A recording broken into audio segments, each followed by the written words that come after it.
Alléluia. Et on va aller dans 2 Timothée chapitre 3, versets 1 à 5.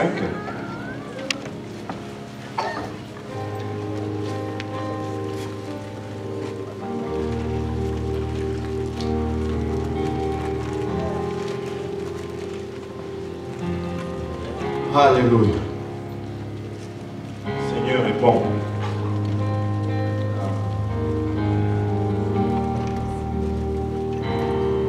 Si vous l'avez trouvé, dites Amen. Amen. Si vous cherchez encore, dites j'arrive. Et l'écran. 2 Timothée chapitre 3 verset 1. La Bible nous dit, sache que dans les derniers jours, il y aura des temps difficiles. Car les hommes seront égoïstes, amis de l'argent, fanfarons, hautains, blasphémateurs, rebelles à leurs parents, ingrats, irréligieux, insensibles, déloyaux, calomniateurs, intempérants, cruels, ennemis de gens de bien, traîtres, emportés, enflés d'orgueil, aimant le plaisir plus que Dieu, ayant l'apparence de la piété, mais reniant ceux qui en fait la force. Éloigne-toi de ces hommes-là. Prions tous ensemble. Seigneur, nous te remercions encore une fois, Papa, pour le privilège que nous avons de tenir devant ton peuple, d'être réunis tous ensemble ici, en ces lieux, Seigneur. Notre prière maintenant, Seigneur, c'est que tu fasses don de ton onction, Seigneur. Car nous reconnaissons que nous sommes des hommes charnels et des hommes naturels. Qui les choses spirituelles sont folies, Seigneur, nous ne pouvons pas les saisir par nous-mêmes. Nous avons besoin de ton aide. Aide-moi, Papa, afin que je puisse apporter cet oracle sans crainte, ni faveur, ni hésitation. Aide-nous tous ensemble afin que nous puissions la recevoir, qu'elle trouve une place dans nos cœurs et y germe, qu'elle produise le fruit, et que ce fruit nous conduise jusque dans la vie éternelle. Et c'est avec action de grâce dans nos cœurs que nous te prions. Dans le nom de Jésus, nous disons tous au nom de Jésus. Au nom de Jésus. Alléluia. Pouvons-nous battre nos mains pour le Seigneur toute la fois.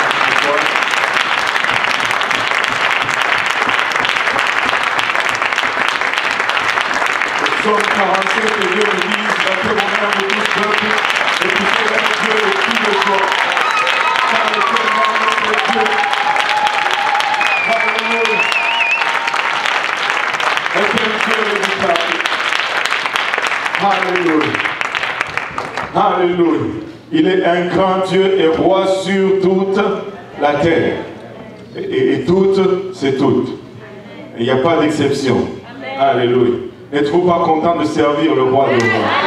N'êtes-vous pas content de connaître celui qui est en charge? Alléluia, Jésus. Béni soit son saint nom à jamais et à jamais et à jamais. Vous pouvez vous asseoir dans la présence du Seigneur. Nous vivons dans une culture vraiment qui se dirige dans la mauvaise direction. Quand nous regardons notre société autour de nous, il est évident et clair, non seulement pour les gens de l'Église, mais même pour les gens du monde, que notre société va dans la mauvaise direction. Et Paul, lorsqu'il écrivait le passage que nous avons lu, il est en train, au fait, d'écrire ou de dépeindre nos jours à Timothée. Et l'image n'est pas du tout beau. Et si vous voulez vraiment vivre pour Dieu dans cette société, vous allez être appelés à le faire en vivant à contre-culture. Amen. Vous allez être à l'encontre de la culture. Vous allez vous cogner contre la culture. Mais notre problème dans cette période dans laquelle nous vivons est encore plus grave. Parce que non seulement nous sommes appelés à opposer une culture laïque, non seulement nous sommes appelés à aller contre une culture laïque de notre société, mais même la soi-disant culture chrétienne, elle n'est plus ce que la Bible demande qu'elle soit. Le chrétien d'aujourd'hui n'est plus chrétien sous le terme biblique de la chrétienté. Et donc, nous sommes appelés à confronter non seulement la culture séculière, la culture laïque, mais également la culture chrétienne populaire. Une chrétienté permissive, une chrétienté qui n'est pas du tout biblique. Imaginez-vous un peu Dieu qui regarde de son trône, il regarde en bas, il regarde un peu tous les chrétiens apostoliques d'aujourd'hui qui confessent croire en Dieu, mais qui vivent comme si Dieu n'existait pas. Quelle serait sa réaction? Qu'est-ce qu'il peut déclarer sur nous? Parce que vous savez, une des choses qu'on a fait de nos jours, c'est qu'on a changé le sens du mot foi. On a réduit la foi à une assertion mentale.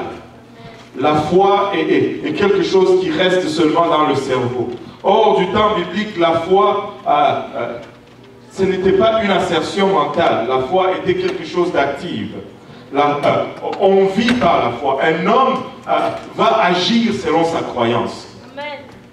Laissez-moi vous dire un exemple. Si, pourquoi tu ne t'aimais pas à courir et que tu rentres dans le mur? C'est parce que tu crois que tu n'es pas capable de le traverser. Amen. Amen. Et tu vas chercher la porte pour sortir. Parce que tu es convaincu et tu crois que tu n'as pas encore le corps glorifié. Amen. Et que tu ne peux pas passer à travers le mur. On va toujours agir selon notre croyance. Et quand notre croyance ne matche pas notre foi, plutôt nos actions, en ce qui concerne la Bible, nous ne sommes pas différents de nos croyants. Nous devenons ce que j'appelle des athées apostoliques. Si tu ne agis pas en considérant Dieu dans tes décisions, ben, tu es athée apostolique. Regardez Proverbe 9, verset 10. Proverbe 9, verset 10 nous dit: le commencement de la sagesse, c'est la crainte de l'Éternel. Et la science des saints, c'est l'intelligence. La crainte de l'Éternel est le commencement de la sagesse. Si nous réalisons qui est Dieu, nous allons le craindre. Et une crainte de Dieu va toujours générer l'obéissance. La vraie crainte de l'Éternel produit l'obéissance. Nous l'avions regardé l'autre jour, plutôt le dimanche passé, nous avions regardé ce point, comment la crainte de l'Éternel génère l'obéissance. Nous avons vu Ésaïe qui a vu le Seigneur haut et élevé, assis sur son trône, le roi de l'année de la mort du roi Osias. Et cette crainte l'a poussé à donner une réponse. Quand Dieu lui demande qui est-ce que je vais envoyer, il répond: envoie-moi, Seigneur. Nous avons regardé Jean 14, 15 qui nous dit: si vous m'aimez, gardez mes commandements, et ainsi de suite. Et nous avons commencé à analyser ces quelques points. Comment est-ce que je sais si je suis un apostolique athée? Parce que des fois, il faut se regarder. Amen. Il faut toujours se sonder, il faut toujours se remettre en question. Comment est-ce que je sais que je ne suis pas un apostolique athée? La première des choses que nous avons vues l'autre jour, c'était plutôt le dimanche, c'était l'argent. L'argent va être le premier compétiteur de Dieu dans ta vie. La première chose qui va faire compétition à Dieu dans ta vie, c'est l'argent. Le Seigneur dit: tu ne peux pas servir deux maîtres à la fois, tu ne peux pas servir Dieu et Mammon. Dans Luc 16, 13, l'argent va être le premier compétiteur. Et la question a été posée: es-tu en train de... Fais-tu confiance en Dieu ou tu fais confiance en l'argent? Ou es-tu en train de utiliser l'argent pour servir Dieu, ou es-tu en train d'utiliser Dieu pour servir l'argent? Certaines questions que nous nous sommes posées le dimanche passé.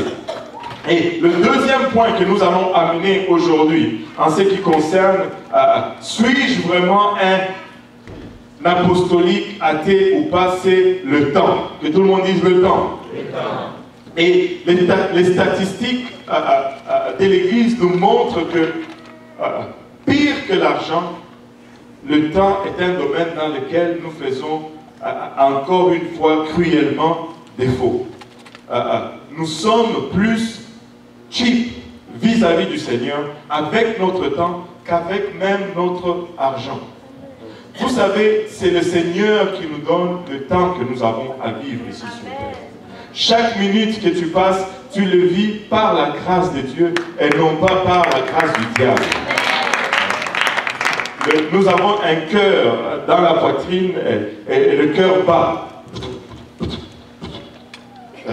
80 fois par minute ou 70, je ne sais pas. C'est 80? Ça dépend. Ok. J'espère juste ne pas tuer personne avec les chiffres. Alléluia. Nous, tu sais, il n'y a pas une pile Duracell là dans le cœur. Mais ce muscle-là, il compte. Et tu dépends de chaque battement. Tu ne sais pas qu'est-ce qui le fait battre. Et quand il arrête, tu ne sais pas non plus. Il n'y a pas une batterie que tu vas vérifier si la charge est faible pour la changer. Mais tu dépends de chaque battement du cœur. Et quand ce cœur arrête, toi aussi tu arrêtes. Ce n'est que par la grâce de Dieu. J'ai déjà posé cette question. Je ne sais pas, je n'ai pas trouvé la réponse. On respire.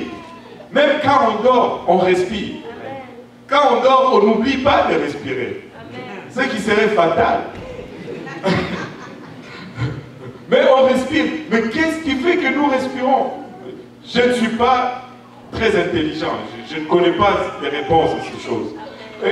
Un jour, je réfléchissais, je me disais, mais est-ce que c'est quelque chose de l'extérieur qui pousse les poumons, qui fait que l'air rentre, ou bien c'est quelque chose de l'intérieur qui étire le poumon et ça absorbe? Je ne sais pas. Mais ce que je sais, c'est que je respire. Et une chose que je sais, c'est que c'est par la grâce de Dieu. C'est Dieu qui m'accorde le battement de cœur. C'est Dieu qui m'accorde la respiration. Et vous savez que les choses les plus essentielles sont gratuites dans la vie. La première des choses, c'est l'air. Il ne faut pas qu'on parle trop fort parce qu'on pourra commencer à nous taxer pour l'air. On taxe tout. Là, on a commencé à taxer pour comment on appelle l'exhaust, l'échappement, le gaz d'échappement. Tu conduis, plus tu es taxé. Vous savez-vous ça? À cause de... Il ne faut pas qu'on parle trop fort. On ne savait pas que l'air était gratuit. On va te taxer selon la grosseur de ton nez. Pauvre moi.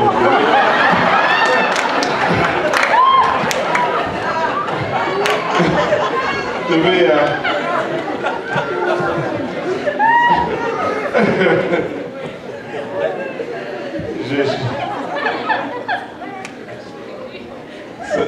Ça risque d'être cher pour moi. Alléluia. Mais l'air, c'est gratuit. Et imaginez-vous, tout l'oxygène que nous respirons 24 heures sur 24, 7 jours, c'est gratuit. C'est la grâce de Dieu. C'est Dieu qui nous donne le temps que nous avons. Mais nous ne pouvons pas prendre tout le temps que Dieu nous donne et le